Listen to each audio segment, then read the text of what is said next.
Bistado sa isang kondo sa Parañaque City ang isa umanong scam hub o pugad ng pangi-scam. Arestado doon ang 4 na suspect na Chino at kumpiskado ang mga gadget na gamit nila.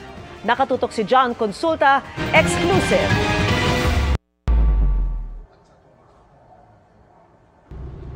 Magsisilbi dapat ng warrant of arrest ang mga ente ng NBI Criminal Intelligence Division sa isang kondo sa Parañaque nitong Miyerkules. Walang nadatnan pagdating sa target na unit, pero may napansin silang kakaiba sa kalapit na unit.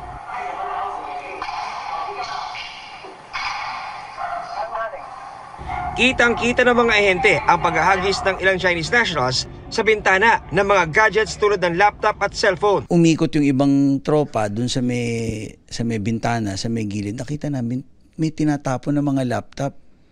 Kaya nagtaka kami.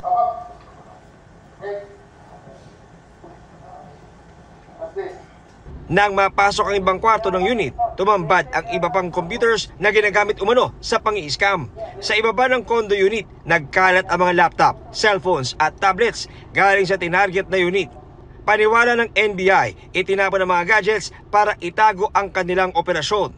Positive kasi yung mga natirang hindi nila naibato na masira, naabutan namin sa loob. They are indeed involved in scam operations. Yung mga nawasak, kaya pa mag-retrieve tayo ng mga info doon? Magta-try kami. Kasi kaya naman yun, yung pinaka-hard drive doon, pwedeng kuhanan ng information. Pagka makukuha namin yung mga nandun doon, malalaman natin kung sino mga naloko nila at kung ano-ano mga bansa.